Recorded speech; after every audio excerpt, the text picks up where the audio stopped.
Hello बच्चों, let's read the given question. The question says explain the term simple harmonic oscillations. Give two examples. So सबसे पहले we need to understand about the key concept of oscillation. So oscillation की जब हम बात करते हैं, so oscillation is defined as any to and fro motion. Any to and fro motion is defined as oscillation, right? अब to and fro motion के अलावा we have to be careful कि इसका जो ऑसिलेशन का जो एक्सप्रेशन होता है, it is given by the expression f is equals to minus of के x raise to n, right? Where n is any odd number 1 3 5 7 9, कुछ भी हो सकता है ये odd number, right? So this are the basic point of oscillation. अब बात करते हैं ऑसिलेशन की थोड़ी सी इन डेप्थ पॉइंट की. So let's suppose we have a body in a hemisphere ball, we can say एक बॉल रखी हुई है and this is the mean position of it, right? अगर हम इसे हल्का सा डिस्प्लेस करें टुवर्ड्स लेफ्ट या towards right, so in that situation a force will be always acting on the body which is moving this ball towards the mean position, right? So ऐसे case में we can से जो force लगने वाली है body के ऊपर, that will be always acting in the direction opposite to that of the displacement, ठीक है? सो यहाँ से वी कैन सी कि ये एक्सप्रेशन हमेशा नेगेटिव ही हमें मिलेगा. हम देख सकते हैं 1 रखें, 3 रखें, 5 रखें, तो वैल्यू हमेशा नेगेटिव आएगी.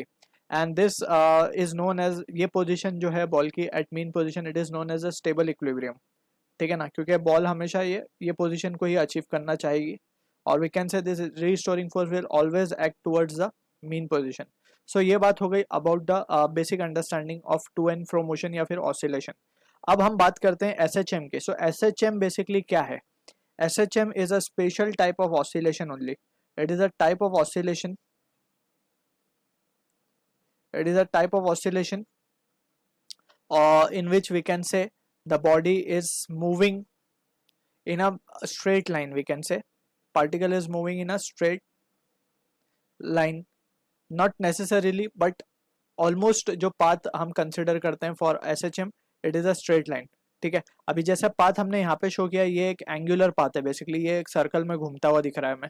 लेकिन for SHM the necessary condition it is has to be in a straight line. So हमें इसको बहुत हल्का सा डिस्प्लेस करना पड़ेगा so that it will be moving in a straight path, it, और we can say it appears to move in a straight path, ठीक है? सो ऐसे मोशन को हम कहेंगे simple harmonic motion. So simple harmonic motion के according जो necessary condition है वो ये है कि f is equals to minus of के एक्स, क्योंकि सिंपल हार्मोनिक मोशन के लिए n की वैल्यू हम 1 लेते हैं. तो this is the simplest case, इसीलिए इसका नाम है सिंपल हार्मोनिक मोशन, राइट? अब यहाँ पे भी हम देख सकते हैं कि restoring force is always acting towards the mean position, ठीक?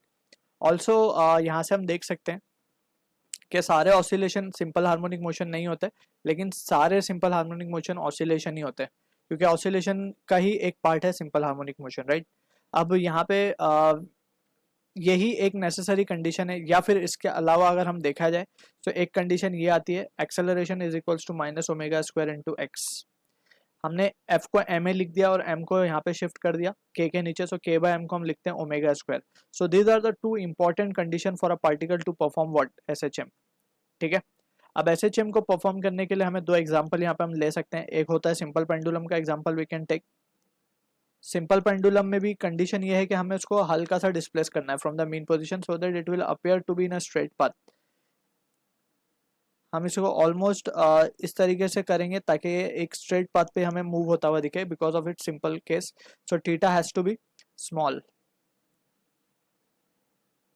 ठीक है? सो ये एक इंपॉर्टेंट कंडीशन है. ये हो गया first example we can take.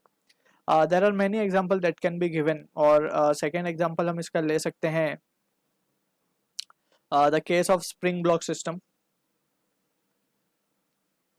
Spring block system, so spring block system भी लीनियरली ऑसिलेट करता है.